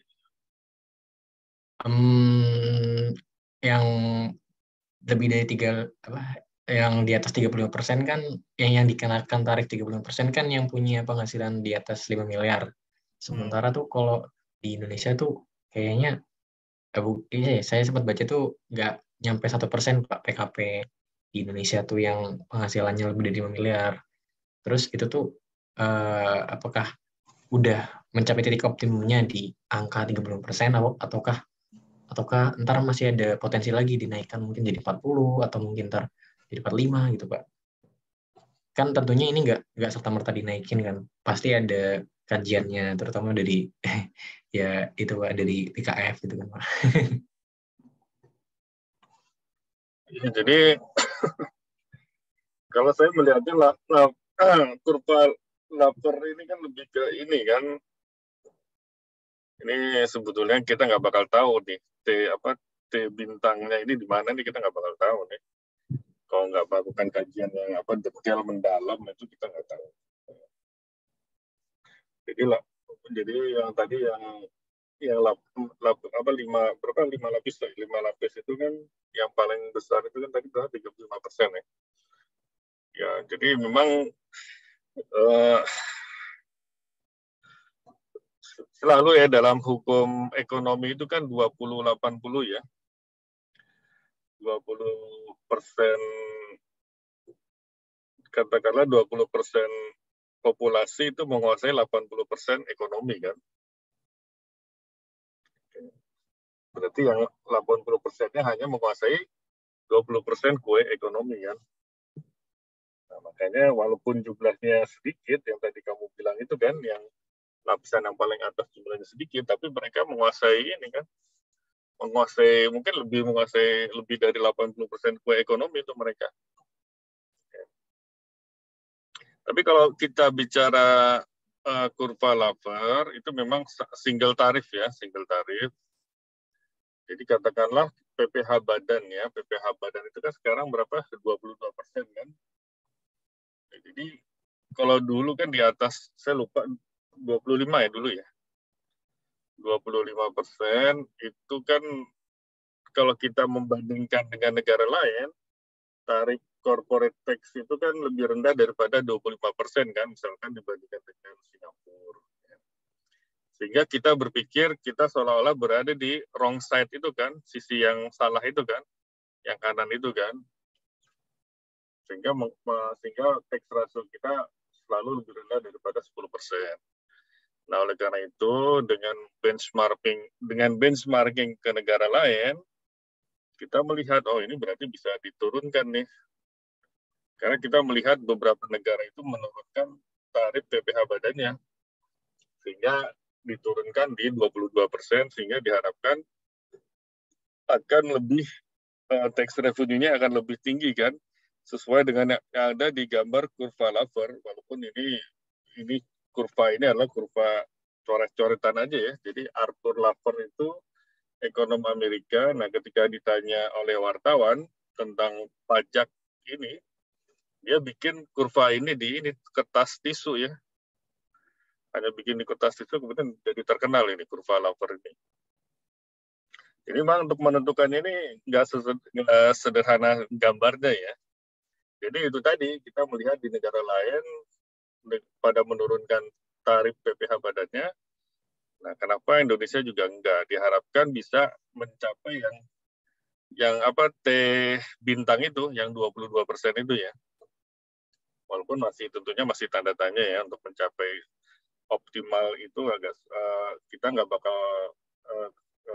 bakal tahu titik optimalnya di mana. Nah, kemarin itu karena banyak negara melakukan penurunan PPH badan, makanya ada kesepakatan di negara-negara maju ya bahwa PPH badan itu nggak boleh lebih kecil daripada 15% kan. Jadi jangan sampai banyak negara itu menurunkan tarifnya di bawah 15% sehingga merugikan negara lain yang tarifnya di atas 15%. Jadi jangan sampai berlomba menurunkan tarif pajak sehingga negara lain yang butuh dana pajak itu malah dirugikan ya. Ya, jadi jangan sampai ke situ, makanya perlu ada kesepakatan global terkait dengan tarif pajak yang bisa diterima di banyak negara. Ya. Mungkin itu ya dari saya kali tambahnya ya. Nanti ada lagi silakan. Terima kasih, Pak.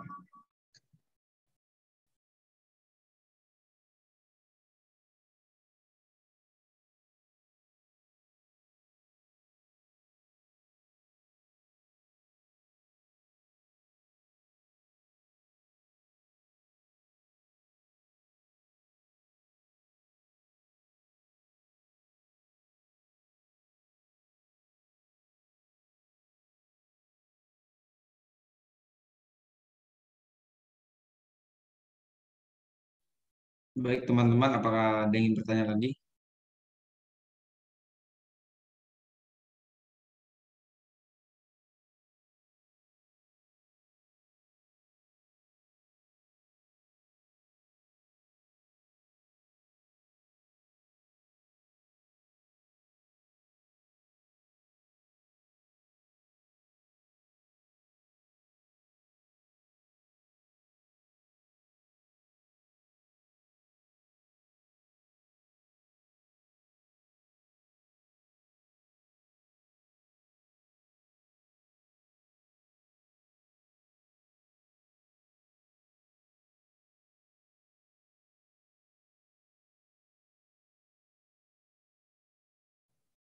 Ini yang presenter chapter berapa tuh yang belum kirim? Tolong dikirim ya, intinya PPT-nya ya. Chapter berapa sih yang belum? Chapter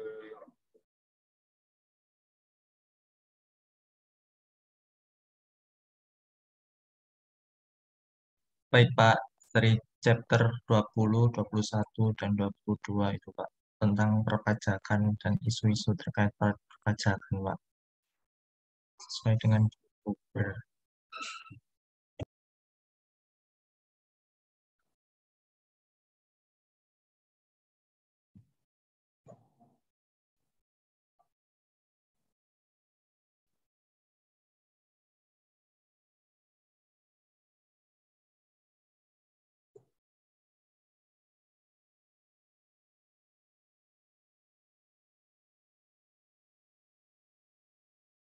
chapter 8, chapter 9 itu belum dikirim ininya PPT-nya ya. Chapter 8, 9 itu siapa tuh yang presentasi?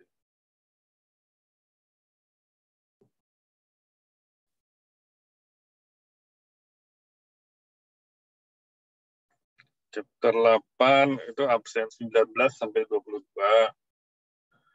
Chapter berapa tadi? 9 ya.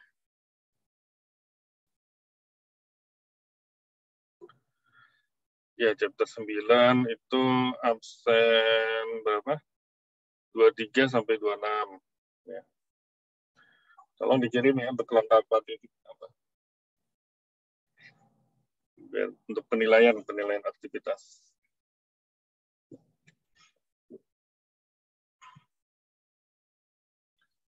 Oke, silakan yang mau tanya, ini harusnya banyak bertanya nih terkait pajak nih. Izin Pak, saya ingin bertanya Pak. Siapa nih? Kepada kelompok Fajar dan kawan-kawan. Jadi saya mau nanya terkait kenaikan PPN nanti. Nah, kenaikan PPN itu kan bisa ngaruh ke kenaikan inflasi juga. Sedangkan inflasi di dunia bahkan Indonesia itu juga sedang meningkat gitu. Itu gimana tanggapan kelompok kalian terhadap hal itu? Selain itu juga ada juga yang tarif pajak buat sembako, hal-hal yang kayak gitu-gitu juga itu dihubungin ke kurva Laffer-nya gimana? Makasih.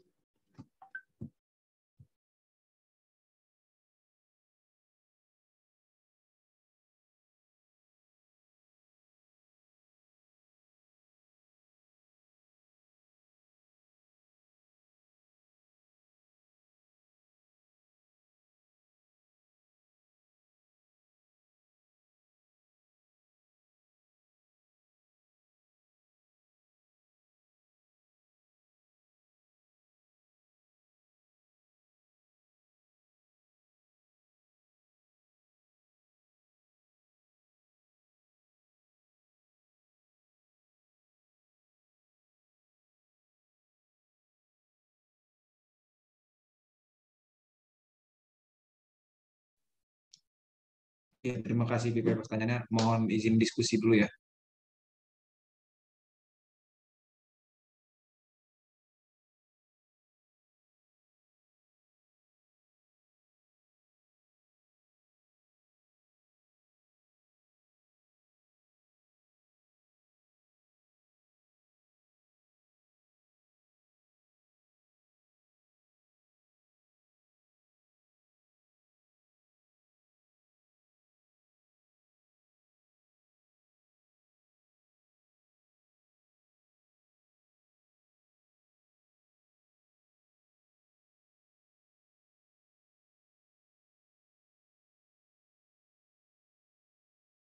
Mungkin pertanyaannya Afifah itu jangan dikaitkan dengan apa kurva Laffer itu ya, tapi dengan itu Ramsey rule deh coba. Ramsey rule apa tuh? Masih formula Ramsey kan dia bilang barang yang inelastis ya, itu kan dikenakan pajak yang tinggi kan? Iya Pak. Nah, ini kan PPN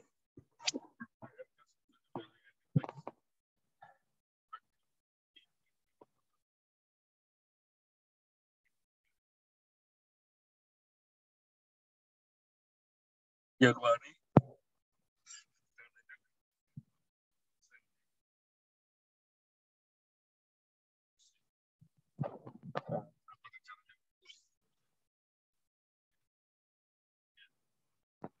Lagi ke 10% bisa aja sih.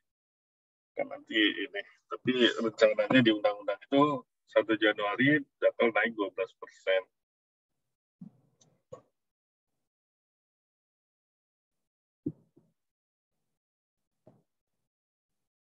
Nah, 10 dari 10, 11, 12% mungkin kamu melihatnya di itu ya, di kurva Laffer itu kali ya. Ini mana yang apa tax rate berapa yang optimal ya supaya maksimal kan ininya penerimaan revenue-nya kan.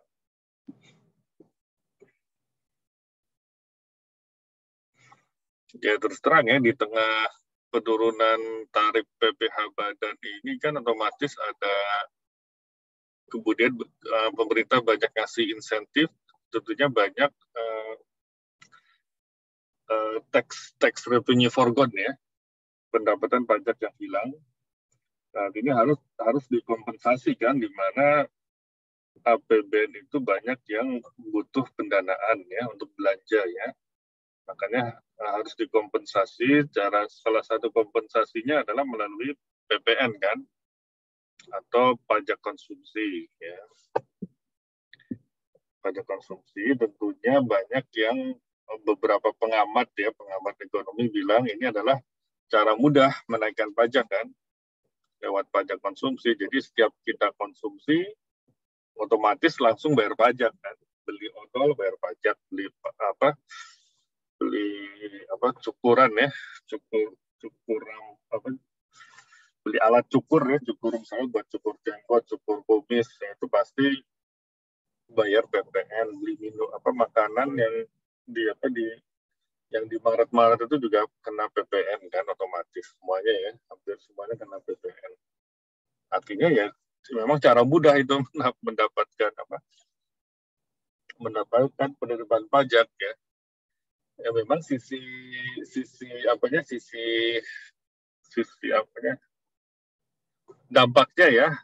memang ke inflasi, betul tadi inflasi pasti akan naik ya, karena pasti yang bayar itu kan konsumen akhir kan, pajak tadi kan 11%, kemudian nanti 12% itu kan yang bayar kan konsumen akhir kan. Artinya uang beredar otomatis bakal bertambah ya dengan kenaikan pajak tadi. Nah, karena uang beredar bertambah, otomatis inflasi naik ya. Ya tentunya akan terjadi orang yang tadi bisa jadi orang yang hampir miskin ya, itu menjadi miskin karena kenaikan inflasi ya.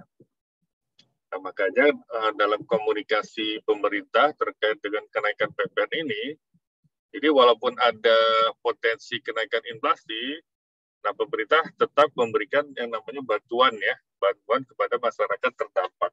Ya. Jadi ini bisa dikaitkan dengan tax benefit linkage tadi ya, bisa juga ke situ ya. Jadi ada kenaikan pajak, dampaknya inflasi naik, tapi pemerintah juga menambah pengeluarannya untuk bantuan kepada masyarakat terdampak kan. Sehingga walaupun inflasi naik, tapi tingkat kemiskinan tidak bertambah dengan bantuan tadi ya. Ya tentunya untuk kalau dikaitkan dengan kurva Laffer tadi memang kita nggak tahu nih yang mana yang optimal ya, yang 10%, 11% atau 12%. Tapi kita yaitu di tengah penurunan tarif pajak, kemudian kita banyak memberikan insentif. Nah, memang salah satu caranya yaitu menaikkan PPN.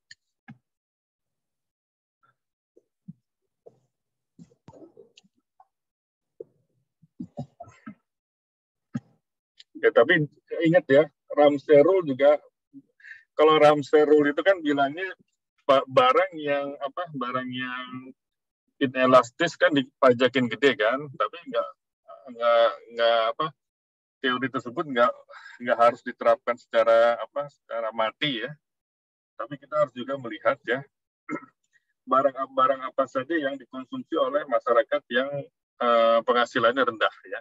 Misalkan desil 4 sampai 1 itu kita harus tahu barang apa saja yang dikonsumsi oleh mereka. Nah, tentunya barang-barang tersebut tidak perlu dipajaki ya. Jadi walaupun Ramserul ya bilang barang yang inelastis dipajakin lebih tinggi dibandingkan yang elastis, tapi kita juga harus melihat bahwa barang-barang yang banyak dikonsumsi oleh masyarakat desil 4 1 itu tentunya tidak perlu dikenakan pajak ya. Tujuannya apa? Untuk keadilan ya, juga untuk membantu mereka yang yang berpenghasilan rendah itu. Mungkin itu jawaban saya kali ya. Silakan. Baik, kalau terima kasih Pak.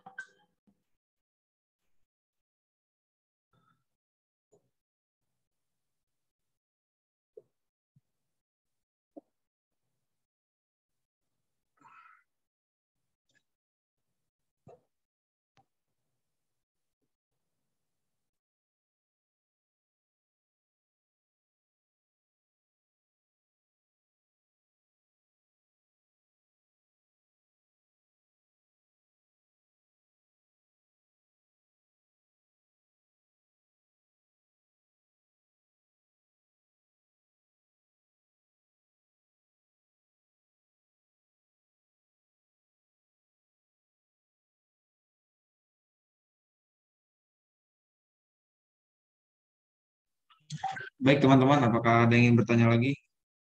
Izin tanya. Ya, Ilham. Oke, terima kasih atas waktunya. Izin sebagaimana di materi terkait tentang pajak dan penawaran tenaga kerja, aku ingin bertanya soal hubungan pajak dengan pengusaha. Karena kita tahu sendiri pengusaha dan penawaran tenaga kerja itu kan hampir berkaitan gitu tuh. Kemudian kalau untuk pengusaha ini mungkin apakah ada teorinya nanti sama kayak penawaran tenaga kerja itu, apakah ada memiliki perbedaan-perbedaan tertentu? Soal mungkin pajaknya kalau semakin besar tuh orang-orang yang jadi pengusaha jadi semakin sedikit atau bagaimana gitu? Ada nggak?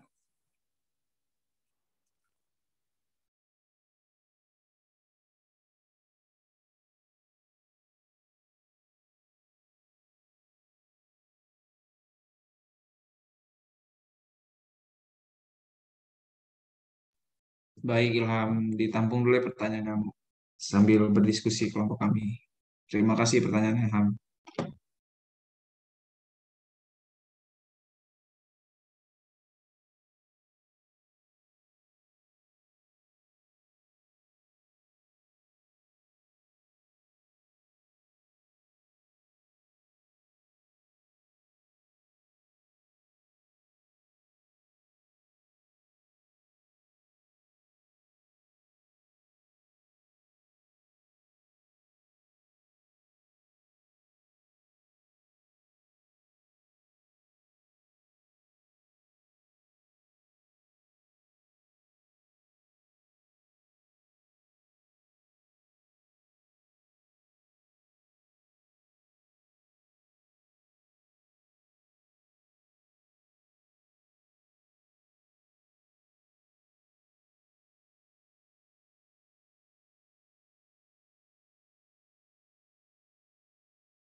izin menjawab pertanyaan Ilham. Menurut kelompok kami tidak ada hubungannya ya terkait pengusaha sama yang tenaga kerja dijelaskan di materi ini. Soalnya di sini tuh lebih ke bahas konsumsi dan waktu luang. Jadi kayak lebih ke pihak-pihak yang menerima penghasilan, bukan yang memberi penghasilan. Mungkin begitu. Bagaimana Saudara Ilham? Oke, makasih. Apa pertanyaannya Ilham? Tadi apa?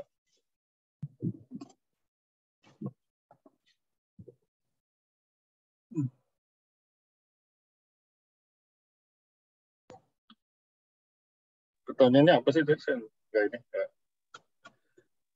Izin Pak, berkaitan dengan dampak pajak ke penawaran tenaga kerja itu, apakah itu juga berhubungan dengan pengusaha Pak? Kan pengusaha itu yang memiliki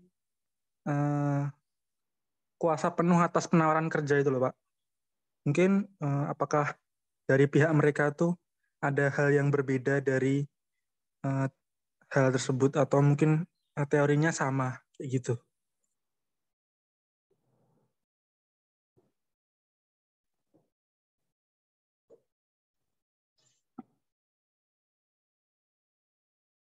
Maksudnya slide yang ini ya?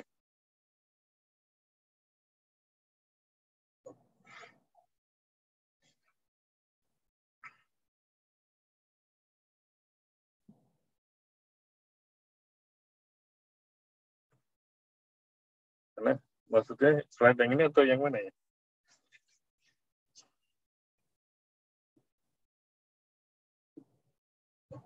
Mana Ilham? Ilhamnya. Ya.